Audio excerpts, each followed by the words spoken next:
Cada día, en todo el país, alrededor de 26 millones de alumnos de educación básica. Casi 8 millones de estudiantes de educación media y superior.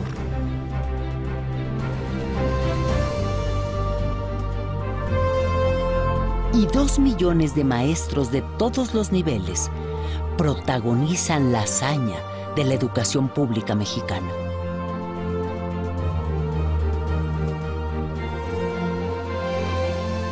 Hazaña que se repite año tras año desde 1921.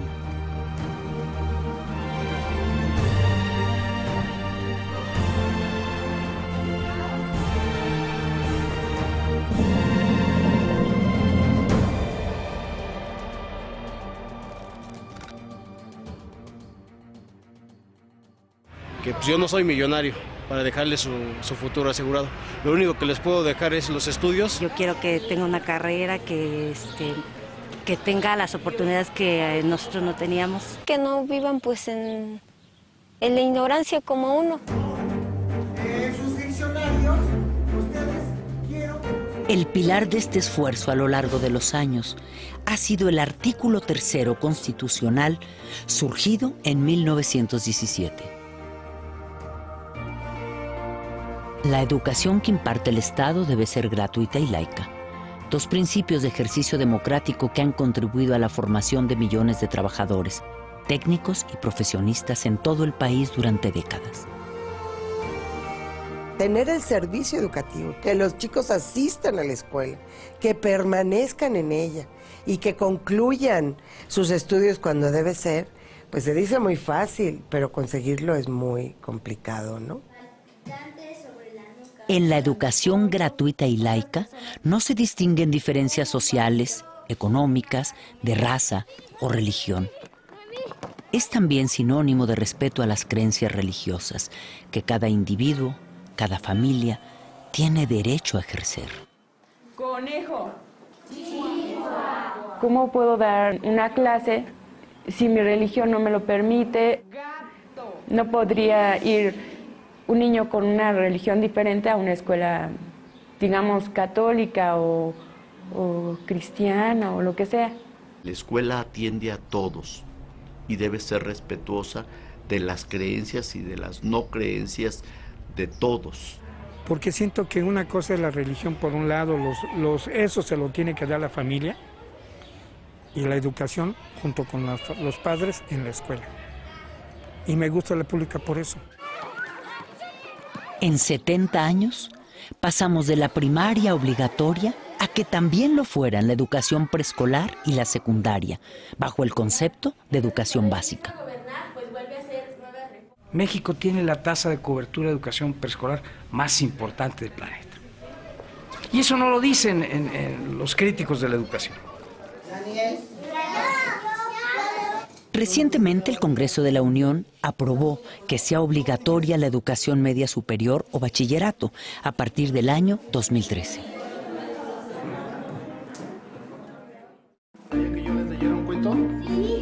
Otro esfuerzo complementario lo ha sido el libro de texto gratuito. Sus primeros ejemplares para la primaria empezaron a repartirse en 1960. En los primeros años hubo confrontaciones con ciertos grupos porque se pensó que el libro de texto era un elemento de adoctrinamiento. Los libros de texto gratuito fueron atacados por los sectores más conservadores de la Iglesia Católica. Algunos empresarios de las industrias del papel y editoriales, los grupos más extremos del Partido Acción Nacional y organizaciones de padres de familia vinculadas al clero con el pretexto de que eran doctrinarios e incluso comunistas. El presidente Adolfo López Mateos los defendió con las tesis de la igualdad democrática y la unidad nacional. Para constituirnos como mexicanos, debíamos compartir una historia, un territorio, una cultura. En esa defensa, contó con el apoyo del Sindicato Nacional de Trabajadores de la Educación, que había sido fundado 20 años antes, en 1943. cuando se le pregunta respecto a si solo van a ser para escuelas públicas o también para escuelas particulares. Dice, todos son niños, todos son mexicanos. El libro de texto gratuito ha sido hasta la fecha un gran esfuerzo del Estado mexicano para enseñar a todos los niños y reducir los gastos familiares en la educación. El costo del paquete por niño anda alrededor de 70 pesos. Si esto fuera privado, ese paquete costaría entre 600 y 1,200 pesos. Entonces, hay un ahorro global muy importante.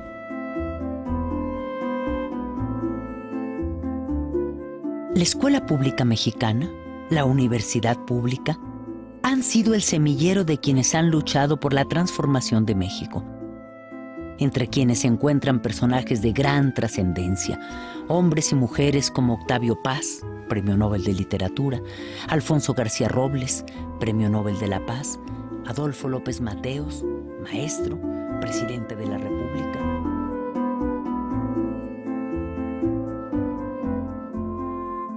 Para mí la escuela es muy importante en mi vida, porque creo que sin ella no seríamos nada, sinceramente.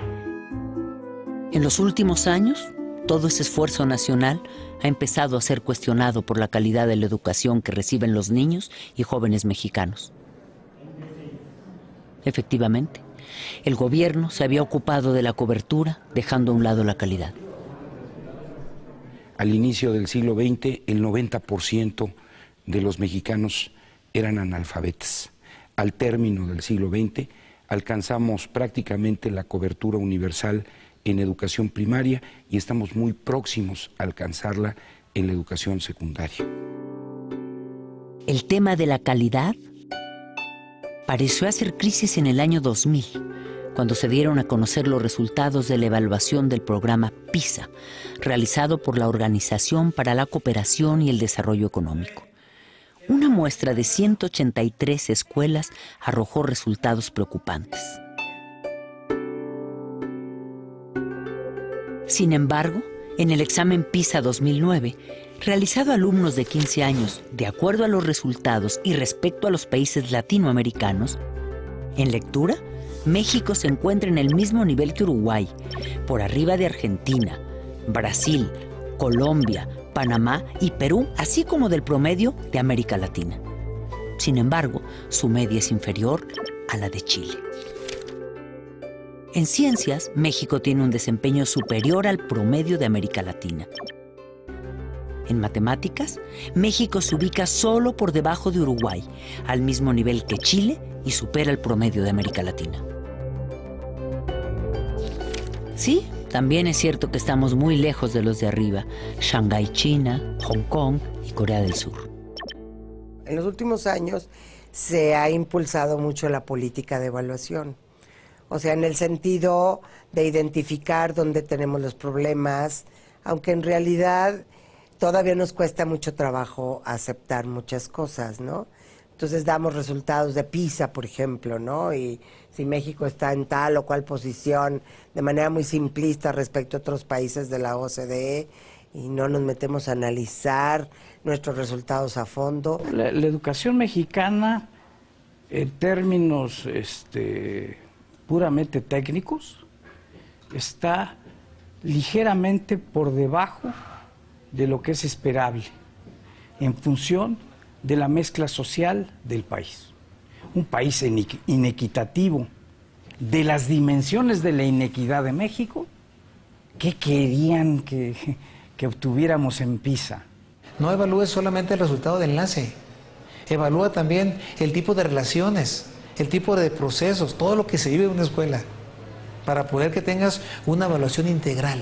La calidad educativa, para ellos es importante la calidad educativa, pero ellos no se dan cuenta de todos los problemas y carencias que hay dentro de un salón de clases, ¿no? Desde el alumno que a lo mejor su mamá no tiene para traerlo a la escuela, desde el alumno que viene arrastrando con las problemáticas de los papás y que llegan a la escuela llorando y maestra me pasó esto. Entonces, ¿cómo voy a pedirle yo al niño que aprenda de la misma manera que un niño que tiene a sus papás con ellos, que no tiene carencias?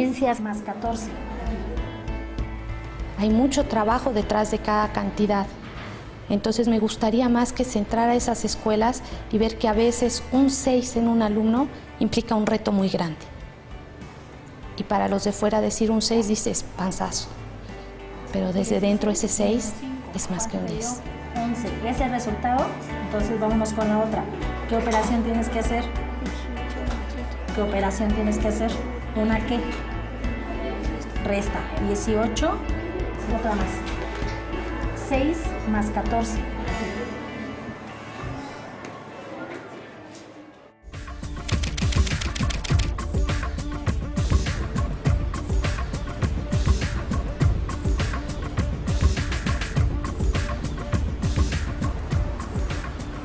Somos la economía número 14 entre las 20 más grandes del mundo, pero tenemos 52 millones de pobres, una pobreza que ha ido en aumento. Tenemos todavía una sociedad muy desigual, condiciones de pobreza en más de 50 millones de mexicanos, y esta pobreza alcanza desde luego también a muchas regiones, a nuestros niños y a nuestros jóvenes que se están preparando. La educación mexicana es fiel reflejo de la conformación social y económica del país. Es un fenómeno estructural, no es un fenómeno aislado. O sea, la desigualdad social ya existe y la educación o el sistema educativo no ha tenido la capacidad, ya no digo de revertirla, que eso sería lo deseable, de frenarla. Las niñas que vienen así con la pancita vacía, por eso fue de que nuestro director y nuestro subdirector se empeñaron en pedir un desayunador al municipio porque nuestros niños se desmayaban en los honores, se dormían en las bancas y el maestro nos decía, es que hay muchos niños que no comen porque unos vienen de lejos. Según el promedio nacional, los mexicanos tenemos un ingreso de 11,400 pesos al mes. Esta cifra esconde la enorme desigualdad que hay entre el 10% más pobre, que gana apenas 2,040 pesos, y el 10% más alto, que obtiene ingresos de 44,000 pesos mensuales o más, mucho más. El 70% de la población tiene apenas el 30% del ingreso que se produce en el país, mientras que el restante 30% tiene con enormes saltos el 70% de ese ingreso.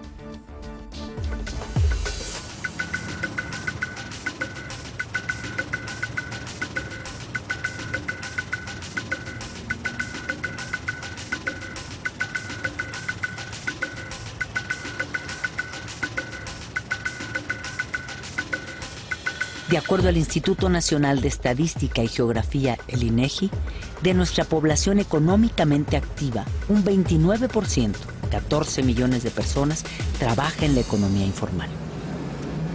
No, de hecho ya terminé la preparatoria. Yo siento que no tuve beneficio alguno, porque pues sigo aquí todavía. Yo pensaba que a lo mejor era más fácil conseguir algún trabajo, pero no hay nada. He buscado a ver de qué encuentro. Por ejemplo, he sido chalán de albañil, he trabajado en tortillerías, imprentas, y no, es poco el trabajo. Sí. Ni para estudiar, porque como le digo, pues no contaba con el dinero que necesitaba. Poco más de 45% de la población de 15 a 19 años de edad no estudia. La segunda cifra más alta entre países de la OCDE. Para estudiar pues tiene uno que tener los recursos, ¿no? Y las posibilidades, cosa de que muchos no tenemos. Dejé de estudiar porque pues necesitaba trabajar también, ¿no? Pues porque no, yo estaba estudiando pero pues ya no y pues es muy difícil, ¿no? Yo terminé la secundaria y esperé un año para entrar a la prepa y en ese año estaba buscando trabajo como técnico en contabilidad y bien poquito acá. Y como le digo, no, nada de prestaciones, nada de eso, nada. No. Mucha gente que cree que prefiere decir, no, pues mejor me voy a la calle a vender dulces, ¿no? O a limpiar parabrisas, porque pues ¿de qué me va a servir estudiar si después no voy a encontrar trabajo? Sabemos que hay programas compensatorios, pero estos no llegan a toda la población que los necesita y sus montos no resuelven el problema. La deserción empieza con las carencias en el hogar. Muchas familias necesitan que sus hijos se pongan a trabajar lo antes posible, como sea. Primero está la sobrevivencia. Por ejemplo, ahorita que es el tiempo de siembras, pues le van a ayudar a los papás a tapar el maíz o a tirar abono. Mis padres me dicen que le eche muchas ganas, que puedo salir adelante.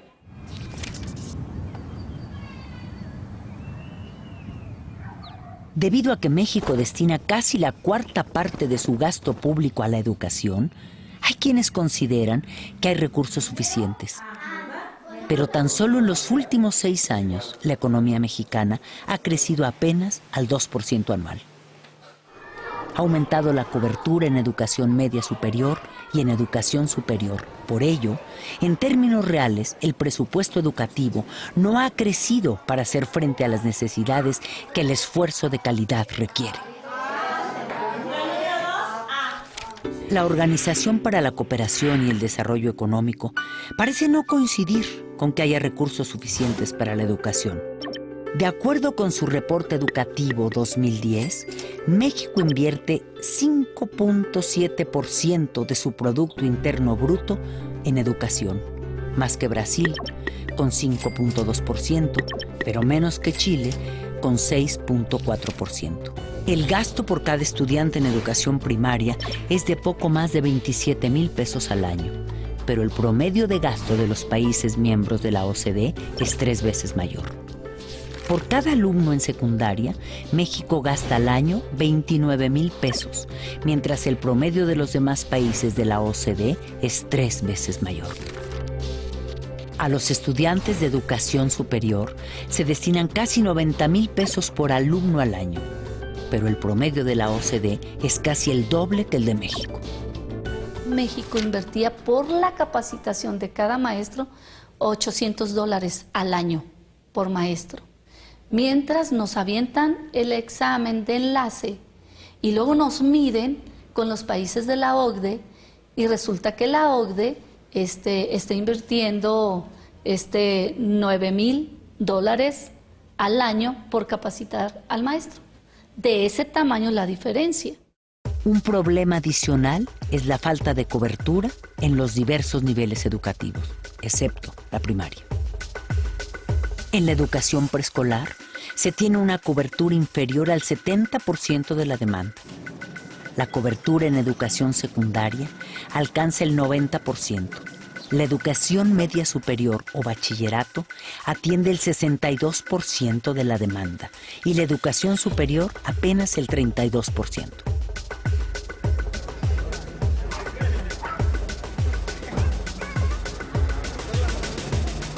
Las opciones se las dan a otros y no entran casi todos.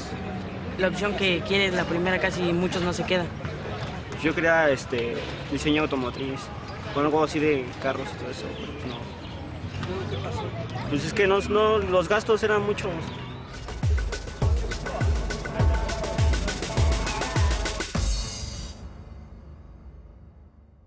Para poner en perspectiva los recursos que invierte el Estado en educación, es necesario recordar que el rescate bancario emprendido en 1995 equivale actualmente al 13% del Producto Interno Bruto. Su monto asciende a 1.7 millones de pesos, cantidad equivalente a lo que, de acuerdo al presupuesto de 2011, el gobierno federal destinaría a los programas de combate a la pobreza en los próximos 60 años. Y una de las cosas que el Instituto Nacional para la Evaluación de la Educación ha ido mostrando cada vez con mayor contundencia, con datos duros, es que hay una tendencia a ofrecer servicios educativos más débiles, más frágiles a las poblaciones que están en condiciones sociales y económicas también más débiles, más frágiles. Aún así, en todos los espacios escolares hay maestros que se esfuerzan por enseñar lo que pueden y cómo pueden, a veces en contra de muchas adversidades. La mayoría de los que trabajamos aquí somos, podríamos decir que iniciadores.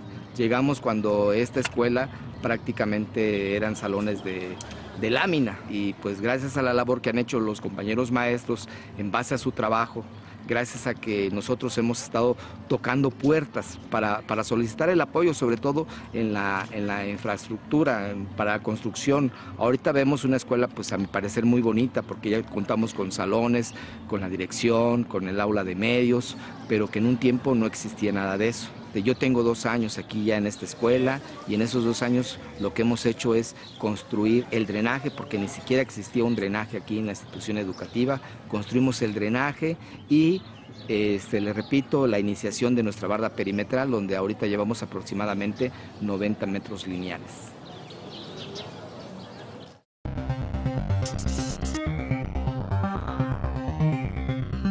Para elevar la calidad de la educación en el mundo globalizado, es imprescindible el uso de las tecnologías de la información, en particular Internet.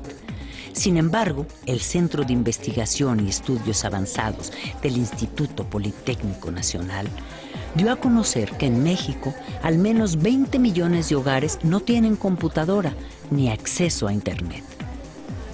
De acuerdo al estudio, hasta el 2010 había 32.8 millones de usuarios de Internet en el país. Sin embargo, solo el 35% se conecta diariamente.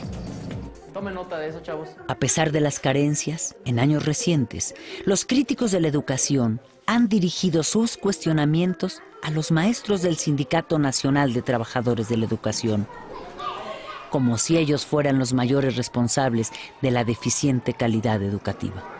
Hay muchos niños irrespetuosos, que ya no respetan al maestro, que para ellos el maestro es un cero a la izquierda, pero también depende mucho de los papás, porque el mismo papá te dice, es que no le hagas caso a tu maestra que está loca, es que a mí me ha tocado escuchar, no es en mi grupo, pero fuera de, cuando te toca la guardia en la puerta, el que entra un niño y la mamá le dice, si te dice algo, la vieja loca, no le hagas caso. O sea, eso no es posible que los papás le enseñen eso a los hijos. No es tanto perder la dignidad, pero sí somos mal vistos por la sociedad, porque entendiendo que si hay un problema, el problema se lo quieren achacar a la escuela, y quienes están en la escuela pues son los profesores. Es decir, si hay bullying, en la escuela. Si hay obesidad, en la escuela. Si hay una emergencia sanitaria, en la escuela. Todo quieren sacarlo de la escuela. Cuando les conviene somos salvadores de la patria, y cuando no somos lo peor de la patria. Aproximadamente el 90% del presupuesto gubernamental anual de educación corresponde a sueldos y salarios, pero no todo ese dinero es solo para maestros. En este porcentaje se incluyen también los salarios de todos los niveles de la burocracia de una gran cantidad de dependencias de la Secretaría de Educación Pública. Es una labor muy noble, ¿sí? Trabajamos con recursos humanos, trabajamos con corazones, trabajamos con niños y jóvenes, que finalmente son el futuro de una sociedad. Y desde mi punto de vista, no creo que el salario de un maestro corresponda a lo que realmente el maestro está desempeñando en su aula. Le puedes pagar al maestro por horas de trabajo, pero no me parece que le estés pagando, o le estén pagando, o nos estén pagando por el nivel de responsabilidad en el aula, ¿no?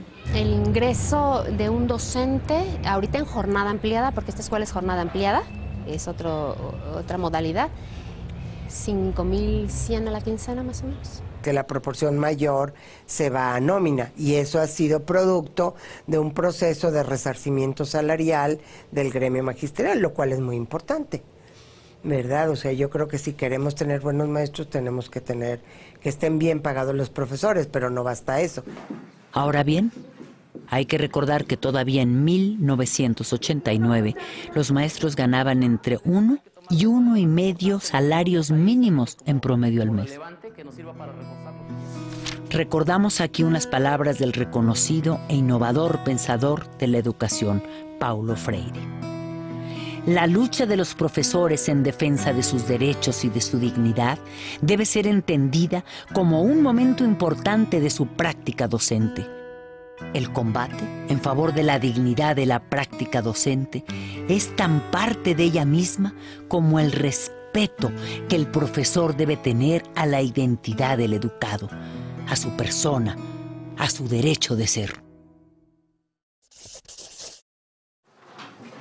Todos estaremos siempre de acuerdo en la necesidad de mejorar la calidad de la educación.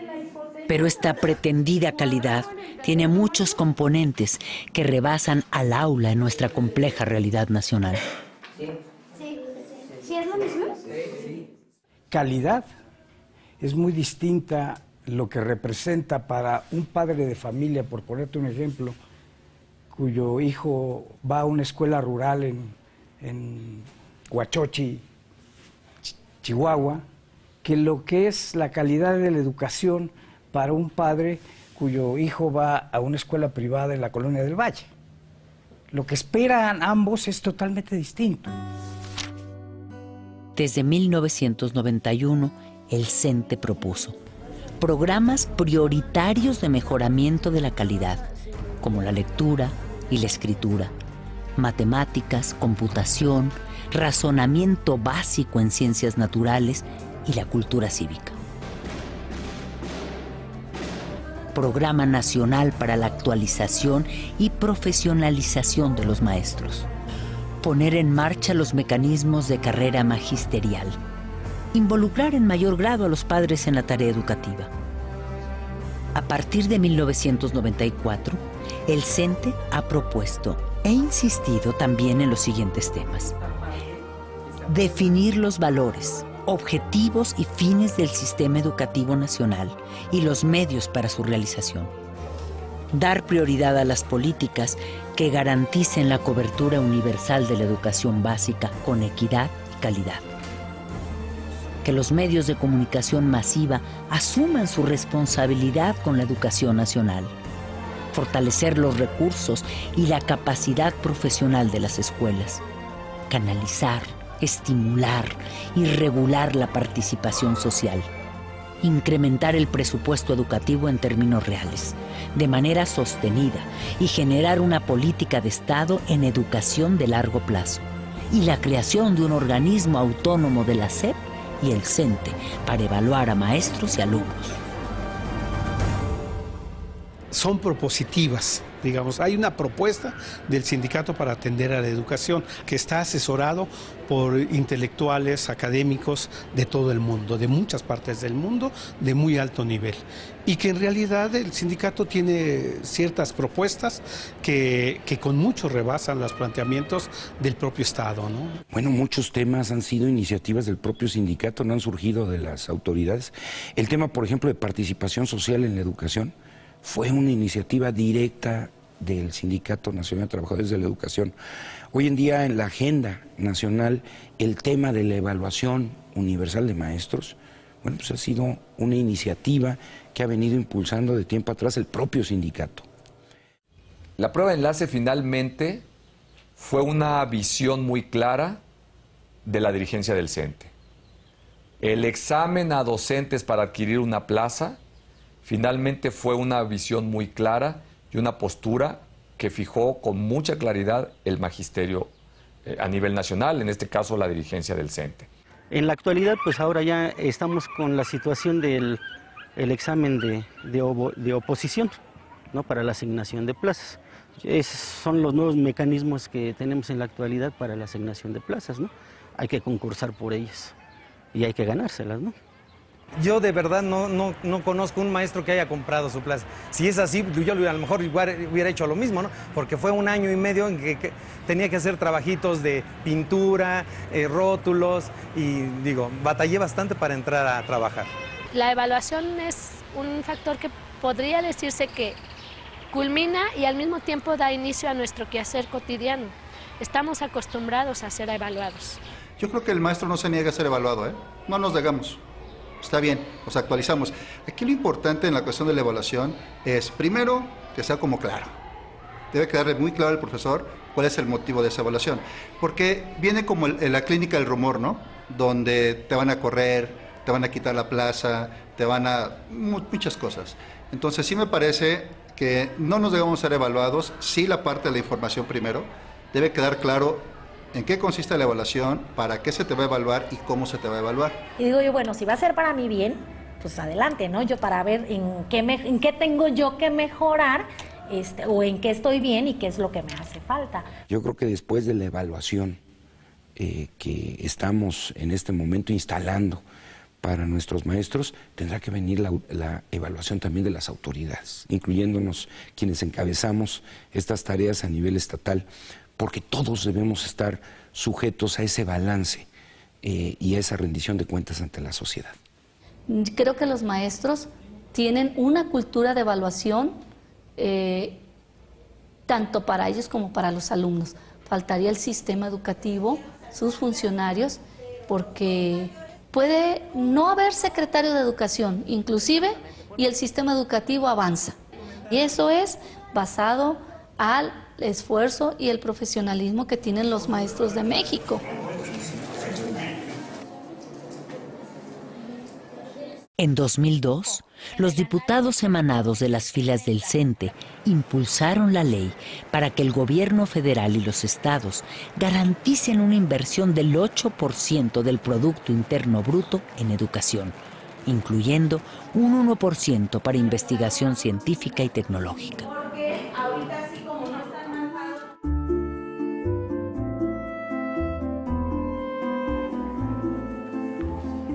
También iniciativa del CENTE ha sido el programa Escuela Siempre Abierta, iniciado en 2008. El CENTE planteó la necesidad de que las escuelas públicas se abran a la comunidad, amplíen sus horarios de atención y promuevan la participación de los padres de familia para contribuir con el desarrollo integral. Escuelas de tiempo completo es una propuesta para que los niños puedan aprender en ese tiempo extra de que no son clases regulares, puedan tener otras habilidades, puedan adquirir mayores habilidades acerca de la lectura, la pintura, la música, esas habilidades que muchas veces no nos da tiempo en clases de tiempo regular por la premura de cumplir con un programa establecido. La Escuela Primaria Centro Urbano Presidente Alemán es una escuela de jornada de tiempo completo, que su horario implica es de 8 a 4 de la tarde. Aquí los niños tienen la ingesta de alimentos después de la 1 de la tarde y tienen sus actividades del programa de escuelas de tiempo completo.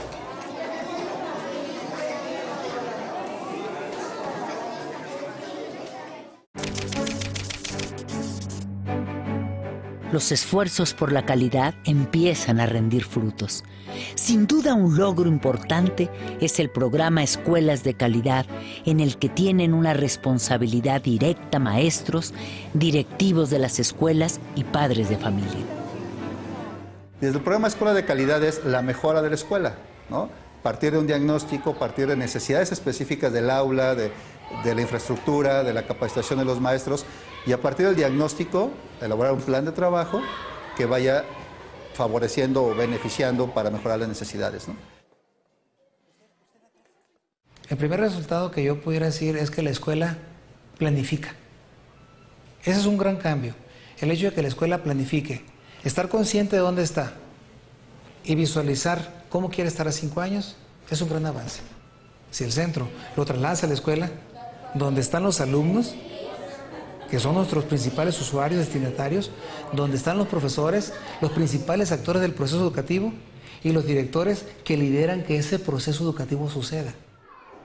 Para participar en este programa, los directivos, maestros y padres de familia diseñan su programa estratégico de trabajo y lo proponen a la SEP, quien lo autoriza para darles recursos adicionales. Esto hace que nos esforcemos un poquito más precisamente para lograr ese objetivo que tenemos en preparar mejor a los jóvenes, desde los pequeños hasta los jóvenes. El resultado del plan de trabajo escolar es evaluado cada año por la SEP. Hasta ahora, son una minoría las escuelas que participan en el programa, poco más de 45,000, pero van en aumento. Sin embargo, de nueva cuenta, algunos sectores empresariales y sociales han emprendido un ataque sistemático contra los maestros, intentando hacer que la sociedad los considere los culpables de la calidad educativa que se tiene. El interés por buscar la forma de privatizar la educación como una forma de llevar la educación al mercado, que es la tendencia en un régimen que está guiado por el libre mercado y el neoliberalismo, ¿no? Buscar que aquello que es función del Estado sea función del mercado y obtener la ganancia que corresponde, ¿no? Pero ahí no necesariamente estamos hablando de calidad de educación.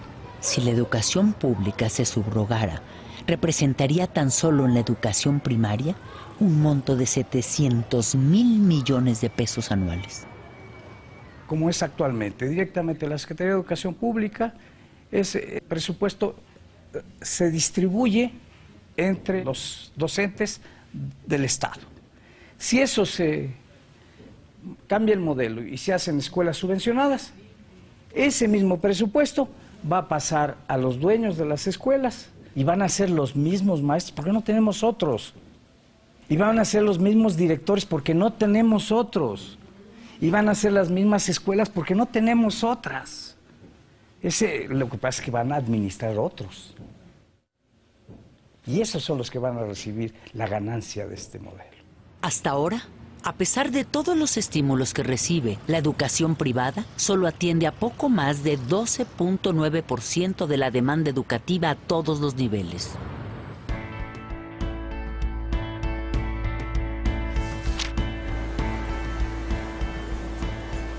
Al problema de la calidad de la educación contribuyen también la infraestructura, la cobertura, la estructura burocrática que la rodea, la pertinencia de los planes y programas de estudio, la formación de maestros desde las normales, también las relaciones sindicales, la calidad de la capacitación a los maestros, la distancia de la sociedad con la escuela, la poca participación de los padres de familia, la propia estructura educativa.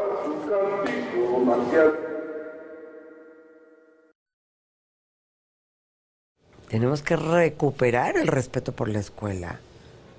El sistema educativo no se cae porque hay decenas de miles de maestros que hacen bien lo que tienen que hacer con lo que tienen. Ojo. Hoy en día, el maestro es pisoteado por todos. Padres, autoridades, entre nosotros mismos. Hemos perdido, los niños obviamente, ahora los docentes, creo yo, están considerados como nanas de los niños, o es como los padres quieren verlos. Nos están dejando la responsabilidad a nosotros de la educación de los niños, y la educación se da en casa. Aquí vienen a aprender conocimientos y otro tipo de cosas. Sin duda, hay un amplio interés por la calidad de la educación y un debate permanente al respecto. ¿Cómo ponernos de acuerdo en los cambios estructurales que se requieren? ¿Cómo lograr una reforma educativa de gran calado?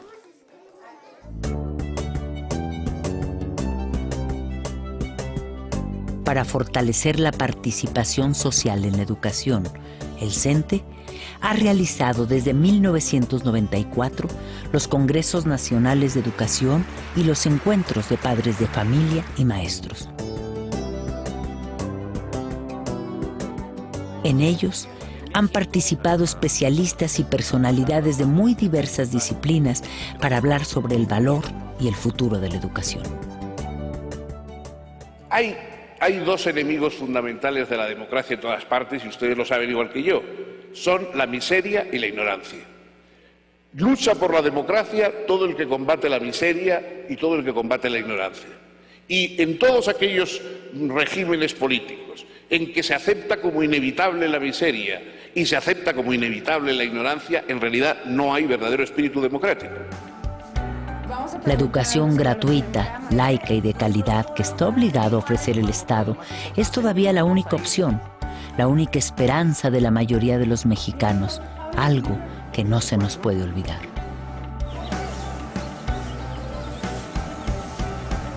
De ahí que la profunda transformación que la educación reclama dependa de que todos estos actores cobren conciencia de que con su participación creativa y constructiva estén dispuestos a encontrar las coincidencias para lograr objetivos compartidos. hasta que alcancemos en educación una verdadera política de Estado de largo plazo. Y el mejor logro está por llegar. Porque todavía sucede en este país, esperan al maestro con ansia en algunas comunidades, de aprender un poquito de algo que ellos tienen derecho, que es el conocimiento universal. El único servicio que puede llegar a todas las comunidades por parte del gobierno es la educación. Entonces nuestro compromiso es precisamente darlo de buena calidad, porque precisamente a partir de la educación podemos aumentar la competitividad, primero del alumno, la competitividad de la comunidad, la competitividad del municipio, la competitividad del Estado y por supuesto que la competitividad del país. Cuando la señora de enfrente de esta institución educativa me dice, ya mis 2 hijos están en el poli, y que esos alumnos son egresados de esta institución educativa, donde pues, las condiciones al parecer no es para llegar a tanto, pues la verdad es que yo vengo luego y lo comparto con mis maestros. Es una motivación para mí y para ellos el transmitirles eso de los logros, porque son los árboles que nosotros poco a poco estamos sembrando, ¿sí? Para mí un niño que reprueba, que va mal, es un fracaso para mí, no para el niño, sino para mí, porque no tuve los elementos necesarios para que pudiera aprobarlo, ¿no? Cuando los niños salen bien, es un gusto. Y eso creo que no lo puedo yo cambiar con nada. Pues a mí me encantaría que todos pudiéramos, no sé, mandar a nuestros hijos a la escuela y terminaran 6º grado de primaria y secundaria y preparatoria, pero todos que pudiéramos hacer esto y no decir, hay niños que tal vez van a quedar en primaria y otros en secundaria y otros en preparatoria. Si todos pudiéramos alcanzar una educación, no sé, llegar a tener una licenciatura o no sé, tal vez no todos podríamos ocupar puestos en la sociedad, pero me imagino que tendríamos una sociedad por lo menos más limpia y más mejor. Daría las gracias a mi profesor Luis de primero de primaria y a mi profesor de física, porque gracias a ellos aprendí no solo cosas de la escuela, sino también experiencias de vida nuevas. Y más allá de ser solamente el maestro que estaba parado frente a ti, era un amigo, era una persona, era muy humano.